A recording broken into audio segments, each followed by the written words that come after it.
Radio, Open Education Station for all.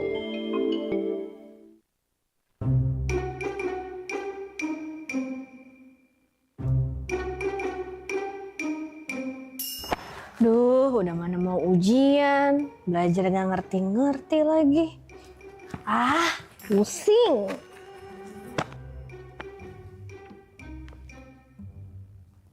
Wah, apa nih? Tutorial radio. Cek kali aja ada materi yang aku ngerti ada di sini juga nih. www.utradio.ut.ac.id. Buat kamu yang masih suka bingung sama materi karena belajar mandiri, tenang. Sekarang ada tutorial radio yang bisa bantu kamu belajar. Di website UT Radio, kamu bisa dengerin materi saat live streaming. Untuk jadwal live streamingnya, kalau kamu mahasiswa FKIP, pantengin ya setiap hari Senin. Selasa ada FEB. Rabu diisi sama FISIP. Kamis giliran FST. Dan Jumat khusus sekolah pasca sarjana. Nah, buat kamu nih yang ketinggalan live streamingnya, kamu bisa loh klik tombol Watch Now di jadwal website biar bisa nonton. Warahmatullahi wabarakatuh. UT Radio, Open Education Station for all. Hello, UT listeners. Welcome back with me, Marisha Riana at Cafe Break. How are you today? I hope you get a great day today, and for especially those from Development Economic Study Program, welcome to Cafe Break today. We live from the Multimedia Learning Materials Production Center, Universitas Terbuka, located on Jalan Pondok, Cabe, Tangerang. And you can also watch this program via live streaming, of course, on our website at www.utradio.ut.ac.id or through Universitas Terbuka TV and YouTube channel Universitas Terbuka. And dear student, today program will discuss about ESG, implementation, challenges, opportunities, and the future. A topic taken from the course Sustainable Development Economics, which is part of the Development Economic Study Program at Universitas Terbuka. This topic explore how environmental, social, and governance (ESG) principles are integrated into economic planning and business strategies to promote sustainable growth and responsible development. So you can following our Instagram at radio.ut. You can ask the question or you can use your WhatsApp at 0812-1039-2726. You can WhatsApp the question to us and live chat, of course, at YouTube channel Universitas Terbuka. And now, please welcome our speaker for today, Professor Dr. Naziruddin Abdullah. Assalamualaikum, Prof. Waalaikumsalam warahmatullahi wabarakatuh, Marisha. How are you today, Prof? I'm okay, Alhamdulillah. Thank you very much for having me today, Marisha. Yes, please introduce yourself and maybe you can say hi to our listener today. Again, thank you very much for having me today, Marisha. I would like to first of all welcome all of you, the participants of today's session, online session to this program. I'm Naziruddin Abdullah. I'm from Malaysia. Currently, I'm teaching economic subject to students at Universiti Kuala Lumpur, UniKL. Mm-hmm. And as far as UniKL is concerned, we have 12 campuses, but my campus is called UniKL Business School. At UniKL Business School, we offer 8 undergraduate programs, one of which is economics. But we don't call it economics, we call it analytical economics. Oh, AE. why is that? Because we want to make ourselves different from other universities, because other universities, they are offering just ordinary economic subjects, but they are not inclusive of the area which requires students to be more analytical. Okay, analytical. that's interesting. Yeah, and also we also inject few subjects related to forecasting and also econometrics. Yeah. Wow, that's interesting. So, Professor, let's begin our discussion today. It's very interesting topics about ESG implementation, challenges, opportunities, and the future, especially relevant for students of the development economic study program. Yeah. Please, Professor. Yeah. Again, thank you. It goes without saying that when we talk about ESG, E stands for environmental, while S stands for social, and the last letter, which is G, stands for governance, right? ESG. So therefore, any framework, there is a framework which is being formulated by international regulatory body to observe whether or not a business entity fulfill or satisfy or comply with the standards as been outlined by international regulatory body. I will explain now what are the international regulatory bodies later. But it's a kind of framework. It focuses on three areas, perhaps, if I may. It focuses on to measure sustainability of a business entity, or if you like, business organization. This is to measure whether or not a business entity is sustainable given the fact that they are facing with climate change, for example. Okay. Climate change, this is the real issue now. Okay. And secondly, it also touches on ethical impact. So whether or not the business entity, they fulfill the requirement of being producing whatever product they produce in accordance with ethics. Ethics. Okay. So ethics is no cheating, no misleading, as far as the nature and the quality and the quantity of the volume of the product. And the third thing is it touches on the long-term value creation, because when we talk about the ESG, and the first thing we touches on is the sustainability part of the business entity, and also the value creation. Value creation means for the focus of any business entity should not be confined or should not be limited to profit making alone. Okay, for business entity to be sustained in the long run, it has also to include the satisfaction to make sure that consumers are satisfied with the products. The products are being sold in the market not at an excessive price, price beyond effort, the affordability of the consumer. So these are some of the things that we can relate to ESG. It's a framework. Okay. So ESG basically is a framework. Okay. It's a very insightful explanation, Professor. In the context of business, how can companies integrate the environmental, social, and governance, the ESG dimension, to achieve long-term sustainable goals? This is to integrate. It's a very interesting question.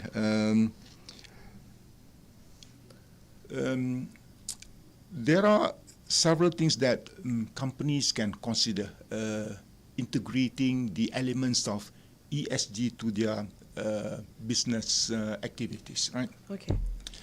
First of all, whenever they start up the business, they shouldn't be making profits at the expense of environment to endanger the environment. Okay. They are making profit, yes, but at the same time to make sure that they do not do injustice to the nature. Okay. For example, the issue of deforestation, right? So the issue of deforestation. So when they have they establish the plant or the factory, which is close to the farming areas, they shouldn't put in danger the nature, the green area, which is close to their factories. Yes. Why? Because this will naturally, this will gradually, this will eventually increase the cost of health of the people. Yep. Because by deforestation, there is no what should I say? There is no fresh air available to the people living surrounding the factory. Yep.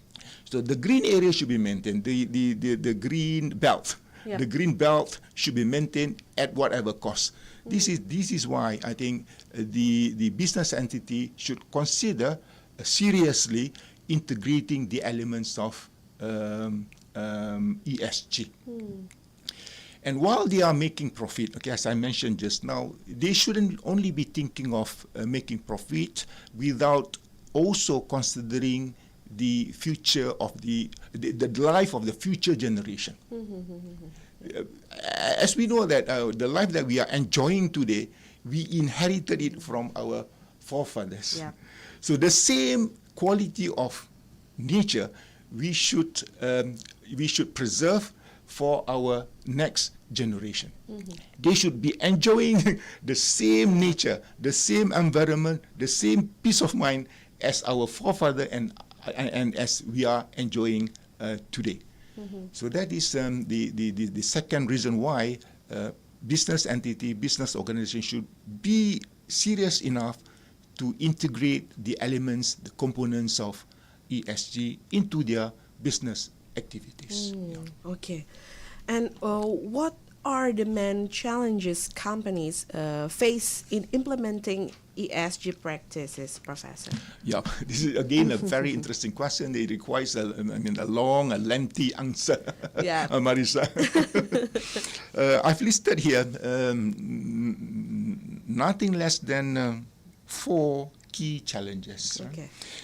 The first one I would like to mention here is that the challenge that is coming from the data quality and reporting. As I mentioned to you, one of the international statutory body that is monitoring the reporting of business entity is called. There are 4 actually. One of which is GRI. G stands for global. R stands for reporting, and I stands for initiative. The GRI is Global Reporting Initiative. So when you prepare the report, whether or not this business entity they are using the reliable data.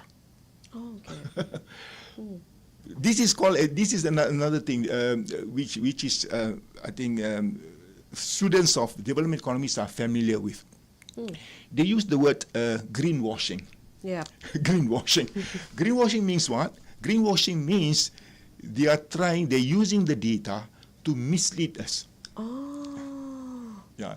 Instead of saying that the issue the carbon emission is a very is a huge in unit. Yep. The measurement unit the carbon emission, they are not reporting according to the seriousness of the issue. Carbon emission. Okay. This is called greenwashing. Misleading claims. Okay, They are doing okay. this, and yet they are not actually doing that. So this is one of the issue one of the challenges that the consumers and also the business entity are facing with. Not only the data are quite unreliable, but also sometimes it is also related to the incompleteness of the data. incompleteness of data. Data, they should have data from 2015 or up to 2024, for example, but they are only reporting up to 2022, for example. So that is to showcase that they are doing well while they are doing business. But in actual fact, they are not, because they are not showing us the real data for 2023, 2024, where they are committing so many, what should I say, committing sins, quote unquote, committing mistakes and committing wrongdoings. Okay. The second one is concerning regulatory complexity. Again, I mentioned one only just now. GRI focuses on global reporting initiatives, so they have to use the same language, right?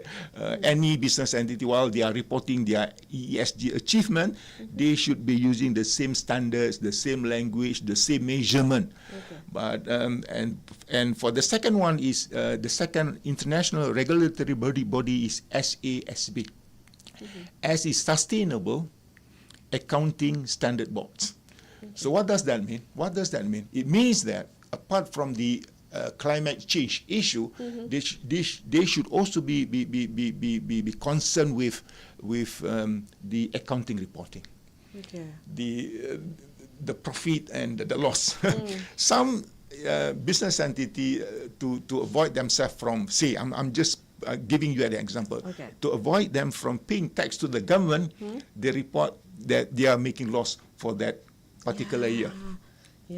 Why they are making loss? Because they are spending much on the ESG. To make sure that everything, whatever activity that they are doing, is in compliance with the requirement of ESG standards. The third international regulatory body is TCFD, Task Force on Climate-Related Financial Disclosure. This is even serious, Marisha. There are two elements here.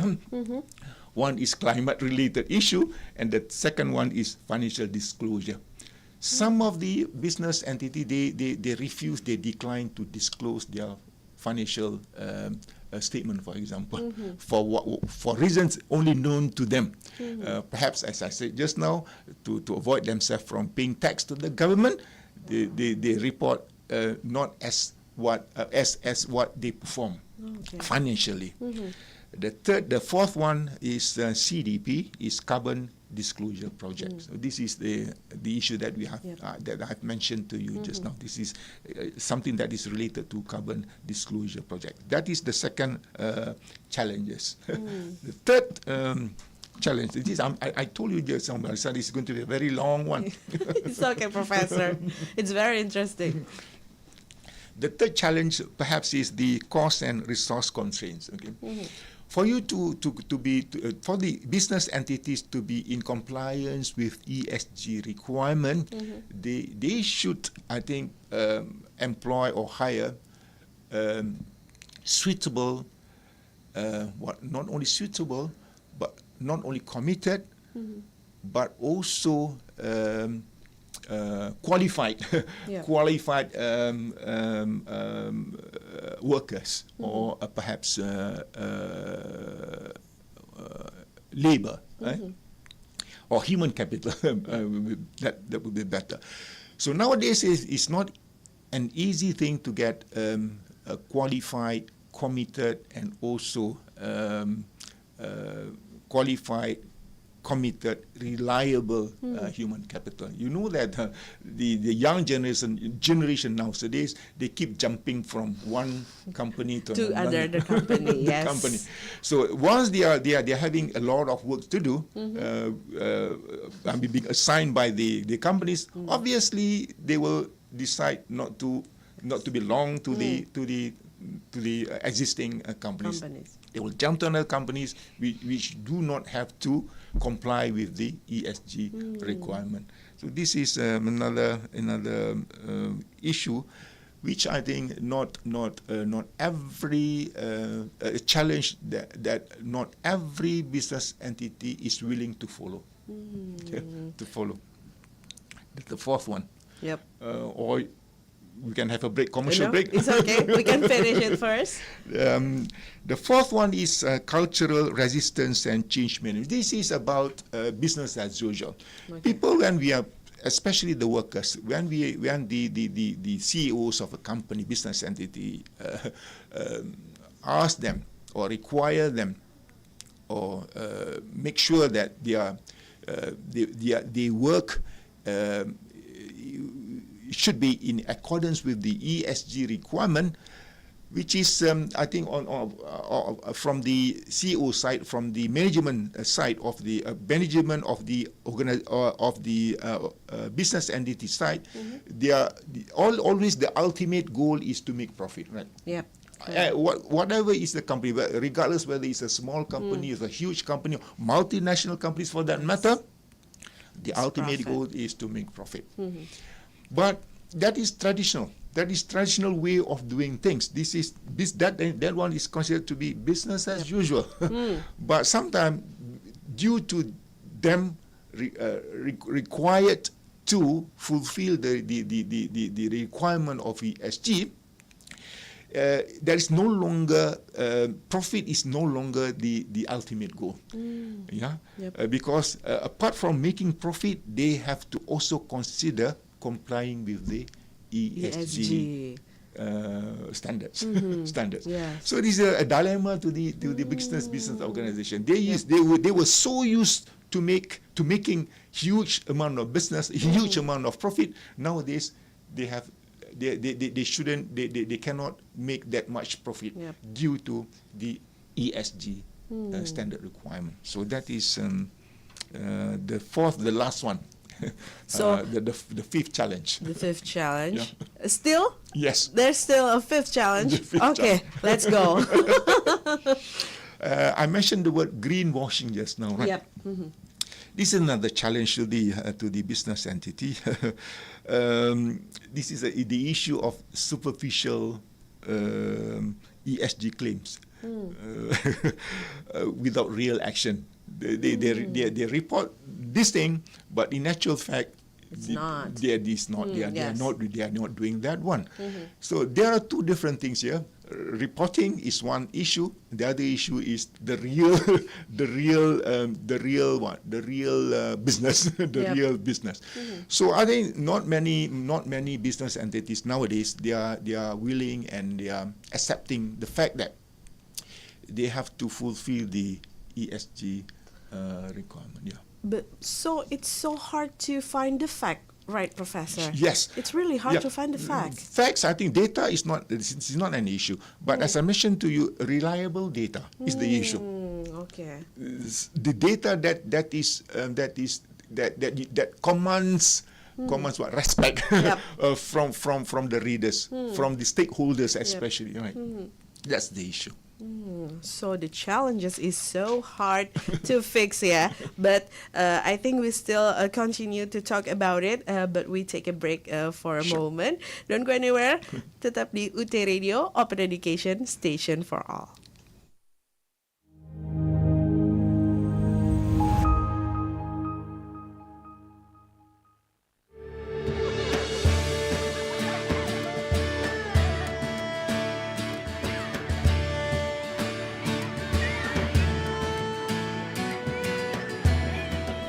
Dapatkah langkah kecil di antara sunyi menuntun pada cita yang tak terbayangkan?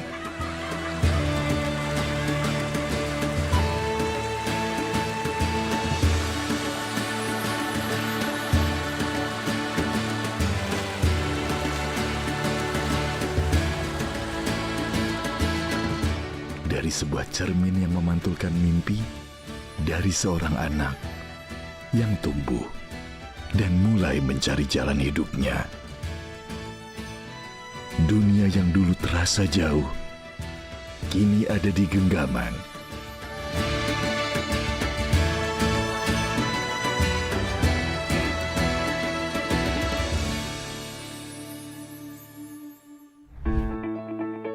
Universitas Terbuka hadir membuka jalan bagi siapa saja, dari mana saja, untuk terus belajar dan berkembang.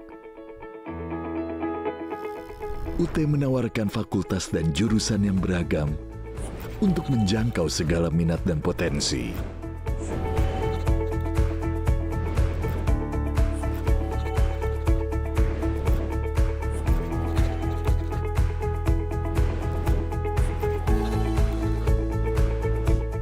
Tak hanya itu, UT juga berkomitmen pada pelestarian lingkungan dengan menerapkan konsep Green University yang dilengkapi fasilitas ramah lingkungan. Ribuan mahasiswa tersebar di berbagai wilayah, dari Sabang sampai Merauke, bahkan hingga luar negeri. Ini membuktikan bahwa di UT, belajar bukan lagi soal tempat atau waktu, melainkan tentang kesempatan yang terbuka luas untuk semua orang. Di Universitas Terbuka, teknologi bukan sekedar alat, tapi jembatan yang menghubungkan mimpi dengan kenyataan. Berbagai inovasi pembelajaran dihadirkan, mulai dari tutorial berbasis AI, siaran radio, UT-TV, hingga dunia virtual dan metaverse.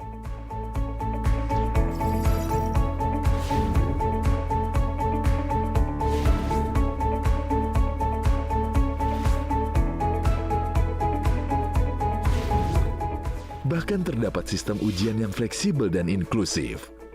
UT memastikan akses pendidikan menjangkau seluruh pelosok, dari kota hingga desa.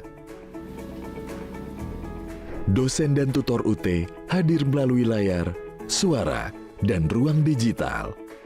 Dengan teknologi, menjangkau yang jauh, menguatkan yang ragu, membimbing setiap Education station for all. Welcome back again at Cafe Break with me, Marisha, Riana, and still in here, my speaker for today, Professor Dr. Naziruddin Abdullah. Professor, we talk about challenges that I think it's really hard to solve, right? Yeah, correct. Now we talk about opportunities. What are the main opportunities for companies that successfully implement the ESG? Thank you again, Marisha. Again, it's going to be a very lengthy answer for this question.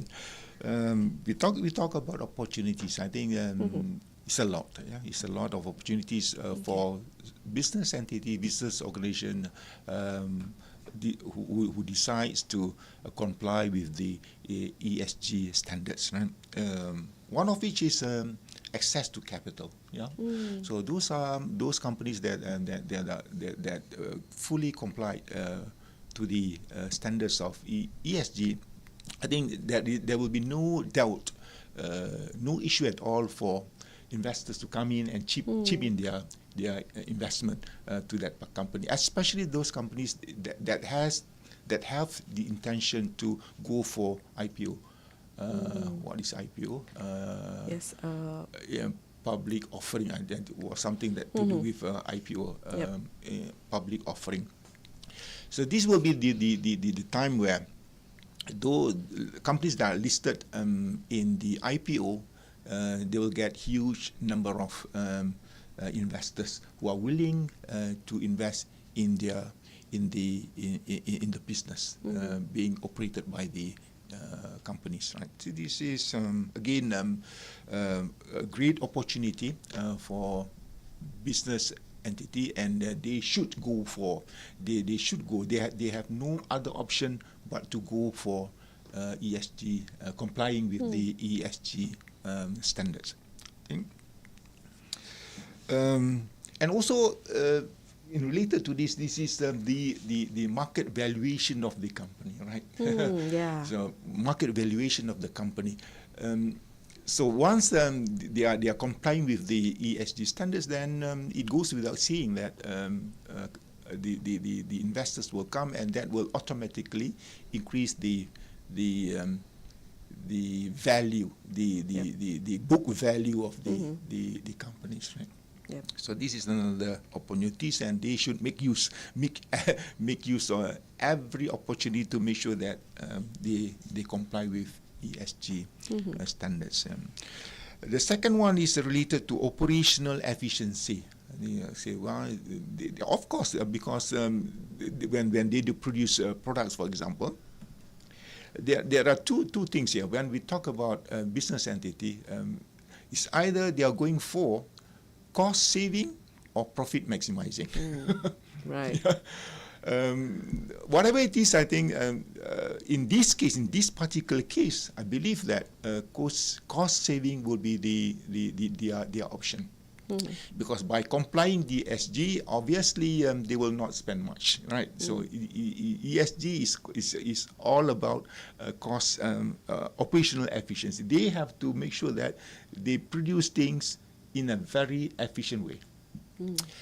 Efficient in economics is related to another term which we call is economies of scale. Economies of scale. Economies of scale is related again. Development economics is always with the issue of economies of scale is being always discussed worldwide. What do we really mean by economies of scale is the mass production. The more you produce means what? You will be able to reduce the average total cost. Yep. Yeah. You produce more and more you produce, you will naturally, eventually, you'll be able to reduce the average total cost, ATC. Now, so I think if they produce products efficiently, again, they will automatically fulfill the case of mass production, which is economies of scale, right? But again, it's difficult to say. Only the large companies, okay, the multinational companies are able to do to produce products massively. Yep. But as far as the small companies are concerned, they don't have the liberty. They don't have the chance the opportunity to produce products massively. Yep. And by committing, by aligning themselves to efficiency, we also talk about innovation, right? Yep. Always innovation, or rather, efficiency will come with innovation. Yes. No innovation and no efficiency, No innovation, innovation. and vice versa. Yes. Vice versa. So in this case, for them to be able to be long in the market, they have to be creative. Yes. They have to be innovative. Right. So innovative in this case is they have to make sure that they comply with ESG. ESG is about what? Is about E stands for environmental. They have to be environmentally Social. friendly. Yes. Friendly.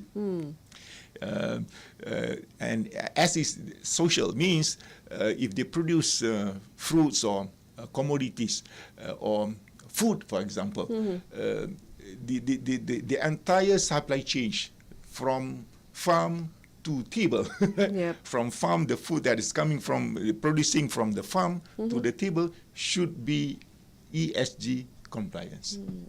All right. Okay. In terms of the standards, in terms of the hygienic, Yeah. in terms of the Packaging. so on and so forth. Yep. So these are the beauty of being in compliance with ESG standards. Right? And then we talk about talent attraction. This is another opportunity, right? I think it goes without saying again that the young talents especially, they always look for companies that are clean, look clean, right? Look clean. Not only clean on paper, but clean in terms of the way that they are doing business. Right? Yep. Yeah. You can make a lot of cosmetic reporting, papers presentation, but when it comes to the real life, only the workers knows best, right? Yes. Only knows better. So the young talent normally they will go for companies that can prove two things: on clean on paper, clean in real life. So what does this mean? By complying with the ESG, naturally you can attract young talents, good young talents to work for you. This is another opportunity. And then they will not run away. They will stick to the current company. As I mentioned to you, the young generation now say they'll keep jumping from company to company. But once you are complied with the SG standards, I think the young talents will stick. Will be very sticky. They will be very committed. They will not run away from you. They are committed to you. They are very loyal to the companies. Right? Okay. All right. And then the fourth one is if we talk about brand, this is another opportunity, brand and customer loyalty, right? Yeah. Just now we talk about worker loyalty. Now we are, if the companies are they are in compliance, their business, their activities are in compliance with the SG standards, you will see that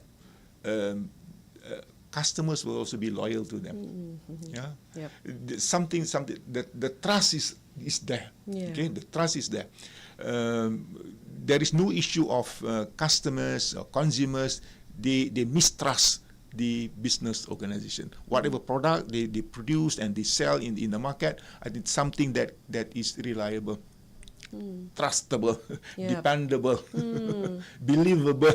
Yes. Something of that kind. So the customer is loyal to the product. Correct. Yeah. And lastly is related to risk management. Right? Proactive ESG strategies help anticipate and mitigate environmental, social, and governance risks. So this is the last one, risk management. Okay, that's the fifth opportunity. Now, how can companies integrate ESG principles when they have limited resources, Professor?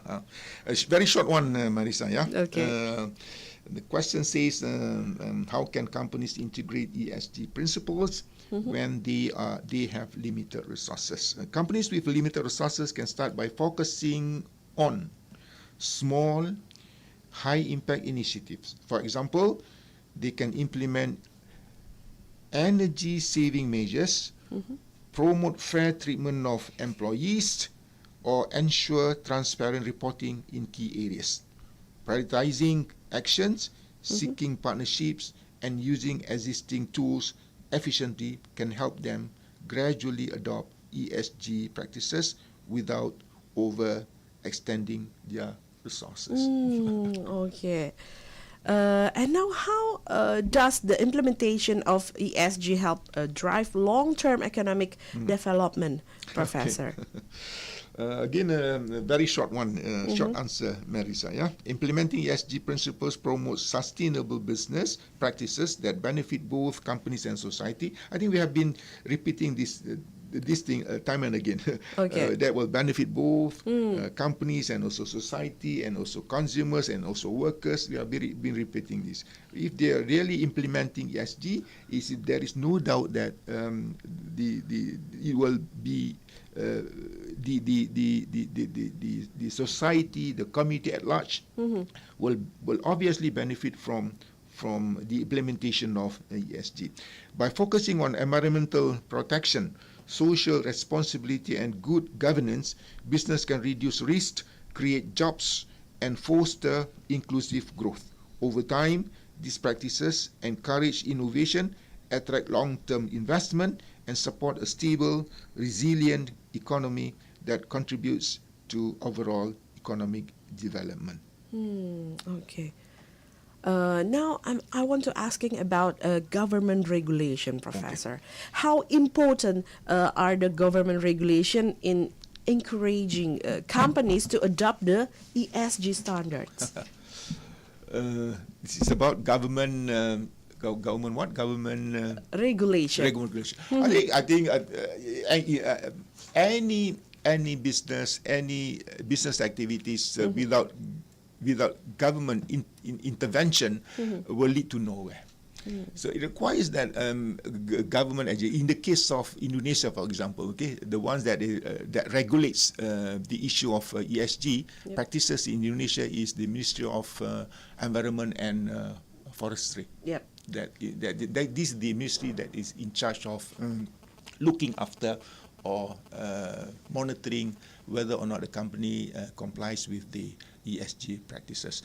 So it is a must. What the message that I'm trying to put across here is, without government intervention, without government putting their hands into the organization businesses, then the businesses will do business in their own way. It's just like financial issue, right? So if there is no central bank, for example, you just imagine how will this world operate, being what should I say? The malpractices of the investors. Just imagine without central bank in any country. So the same thing goes with the regulatory body which look after the businesses in terms of whether or not they are complying with ESG. So it is a must, Marisha. Without government intervention, without government regulation, I think the world will go haywire. Hawaii. Haywire. Okay. So after this, I want to ask Professor about what is the future of ESG. But we take a break. Sure. Don't go anywhere. Tetap di UT Radio, Open Education Station for All. Sejak Universitas Terbuka diresmikan, kami telah menjadikan teknologi komunikasi digital sebagai alat perkuliahan. Dengan peralatan yang canggih dan tentunya dukungan tenaga profesional, serta sarana-prasarana yang sangat memadai untuk mendukung terselenggaranya pendidikan dan pembelajaran mahasiswa UT melalui berbagai modus pembelajaran berbasis teknologi dan diseminasi inovasi. Inovasi tiada henti terus kami lakukan untuk menjadi universitas yang network, digital, dan virtual. Telah menjadi pegangan bagi mahasiswa bahwa UT sangat mengikuti perkembangan zaman, bahkan menjadi pelopor kampus digital di Indonesia. Jangan ragu untuk bergabung bersama kami dalam menggapai cita-cita. UT menjangkau yang tidak terjangkau. Hanya UT yang bisa begini.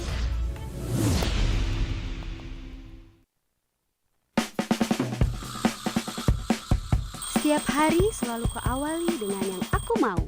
Bebas tapi bertanggung jawab, fleksibel tapi pasti. Hari-hariku dipenuhi dengan semangat untuk kuliah dan meraih profesi. Karena aku mampu mandiri, UT menempaku untuk mandiri. UT memberiku kesempatan belajar kapan dan di mana saja. Dan tentu saja bisa mengelola waktu untuk belajar dan bekerja.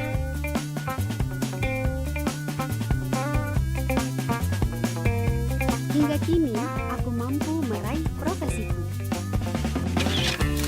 Menyenangkan, dan aku siap meraih prestasi yang terbaik. Gimana dengan kamu?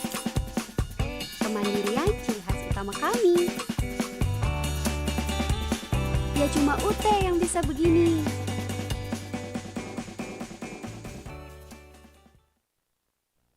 Saya benar-benar yakin bahwa masa depan Indonesia itu bertumpu pada Universitas Terbuka ini. Tidak mungkin ada revolusi pendidikan tanpa teknologi, dan sekarang universitas yang sudah full online, full teknologi ya Universitas Terbuka.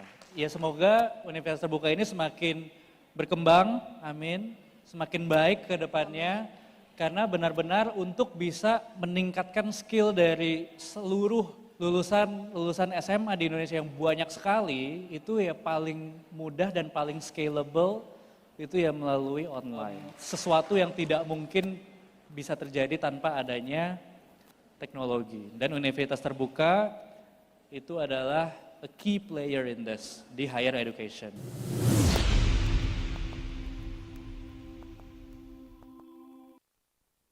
Sayur-sayur. Harga-harga sekarang pada mahal. Tiap hari masuk kayak kangkung terus. Lihat tuh, udah jadi PNS. Padahal kuliah aja enggak. Pasti sarjananya beli. Dia kan gak pernah kelihatan pergi kuliah. Tiba-tiba udah ada gelar SIP. Permisi. Ibu-ibu ketinggalan berita nih. Dia kan kuliahnya di Universitas Terbuka. Kuliahnya bisa di mana aja, kapan aja, kampusnya negeri, biayanya kagak mahal. Kalau kata anak saya nih, fleksibel. Kok abang tahu UT? Ya tahu dong, anak saya yang nomor 1 PNS guru, lulusan UT. Nah yang nomor 2 sekarang udah semester 5. Wah hebat abang ini, jualan sayur anaknya kuliah semua. UT itu kan mahasiswanya beragam, dari mulai kalangan elit sampai ekonomi sulit kayak saya. Kuliah di mana aja dan kapan aja, cuma UT yang bisa begini. Education Station for all. Welcome back to Cafe Break. Still with me, Marisha, Riana, and still with Professor Dr. Naziruddin Abdullah. Professor, now I want to ask about the trends. What do you think and how you see emerging in the future of ESG, especially concerning climate change and a social issue? Thank you very much, Marisha, for asking that question again. The future of ESG, you mean, right? The future of ESG, I think there is no question about it, no two about it. Whether like it, the business organization or business entity likes it or not, they have to go for ESG practices and ESG implementation. Why is it so? Because by complying with ESG practices, this is a kind of standardization and regulation, right? So they are. It's going to be, I think, in 10 years' time. All business entities, regardless whether they are operating in developing countries or developed countries or less developed countries, they have no other option but to comply with ESG standards. Because the moment they refused not to comply with ESG standards, then nobody will go there. Nobody will no investors will go there, no workers will go there, no consumer will buy their products. So there's so many issues related to non-compliance of business entity. That is the first issue. I think not only that, the international regulatory body is also, the numbers of international regulatory bodies also keep increasing over time. I mentioned to you just 4 just now, right? Currently there are 4 more. I don't want to elaborate further, but I just mentioned the nomenclature of the international regulatory body. One is ISSB. The students, they have to look for this one, ISSB. Number 2 is CSRD, and number 3 is TCFD. TCFD. Okay. So these are the standardization and regulation. This is a global framework. This is a global framework. They cannot miss it. They cannot say that no, I'm not going for that one simply because I don't like that this international regulatory. No, they don't have that option. By hook or by crook, they have to go by that requirement. Number 2 is the future of ESG is technology integration. This is when we talk about IR 4.0, right? Industrial Revolution 4.0. We talk about what? We talk about blockchain. We talk about artificial intelligence. We talk about IoT, Internet of Things, right? We talk about data analytics, right? This will in one way or another help the or rather enable more accurate ESG tracking.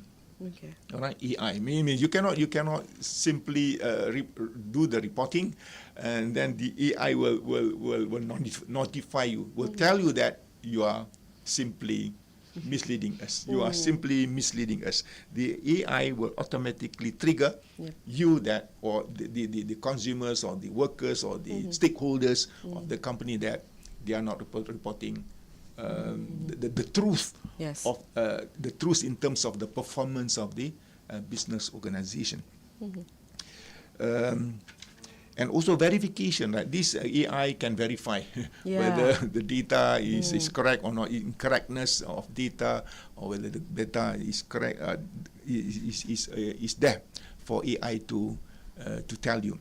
And the third thing is the issue of transparency, right? Transparency, right? So you have to be transparent in doing business. You cannot hide under the carpet the dirty works, your wrongdoings. You cannot just sweep it under the carpet. You have to make it transparent to the stakeholders, right? To the customers, to the workers, to the investors, for them to know that these are the things that you are doing. You have to be transparent. When you do the reporting, you have to report in a very professional manner. Next is the future. Holistic impact measurement. So companies will move beyond compliance to measure true impact across supply chain. Okay, they have to comply beyond compliance now. They are not in 10 years to come. Perhaps I do not know whether it will come true or not. I believe that companies will have to go beyond compliance of ESG. So for them to be more competitive in the market, they have to be the leader of the initiative, right? They cannot wait until people have done, then they follow. They cannot become followers, but they have to become leaders in the case of ESG compliance, right? Cross supply chains, communities, and also the entire ecosystem.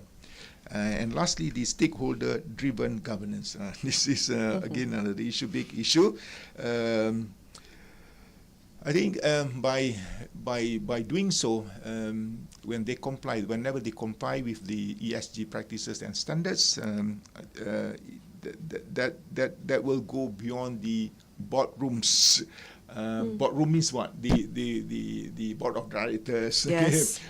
Not only that, they shouldn't confine themselves to these people, but nowadays they have to make it sure that whatever decision made by the board members being shared by all stakeholders of the company.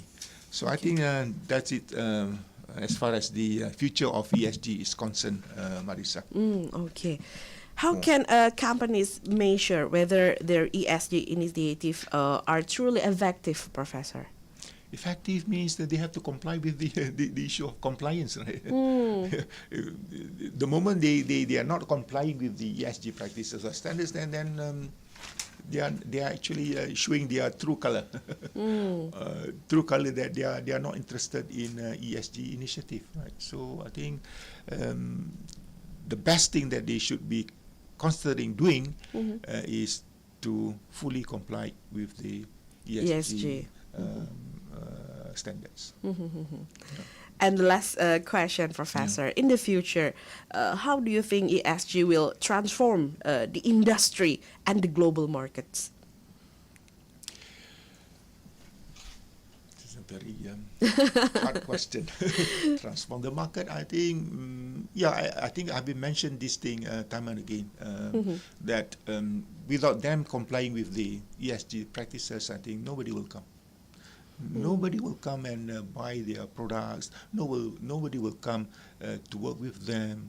No investors will come to invest in their companies. So they have, like it or not, whether they like it or not, they have to fully commit themselves with the ESG initiative. That is, there is no two about it. There is no two about it. There is no optional.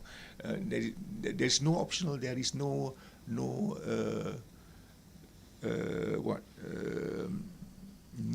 there's no alternative. Alternative, yeah. So, One last thing, okay? Okay. Before we conclude our discussion, Marisha, okay? Let me conclude by saying a few things, right? Okay, please. We have to accept the fact that the pathway to the implementation of ESG is not easy. It's a lot of complexities, a lot of hurdles, a lot of obstacles that they have to face. But we don't think that they can do it within a year or two. Perhaps they will have to take time to do it bit by bit. They have to plan accordingly. Perhaps in 5 years' time, they will be able to achieve the 100% compliance of the ESG requirement. That is what I'm trying to say is that they don't have to rush in doing that. They can take time, slowly but surely. Yes. Slowly but surely. And the last thing that I would like to mention here is that organization that view ESG not as an obligation but as a strategic opportunity will be better positioned for resilience, innovation, and long-term success in the sustainability-driven future. Thank you very much, Marisha, for having me. Thank you very much. So the ESG it's need time, but it's worth it. Yeah. Yes, Professor. Correct. Precisely. Well, that concludes our discussion on ESG implementation challenges, opportunities, and the future. I would like to thank you, Professor Dr. Naziruddin Abdullah, Dean of the University Kuala Lumpur Business School, for sharing such interesting and useful insight to all students of Universitas Terbuka, especially those in Development Economic Study Program who are listening, and happy learning, and wish you a very success. Assalamualaikum warahmatullahi wabarakatuh. UT Radio, Open Education Station for all. Bye.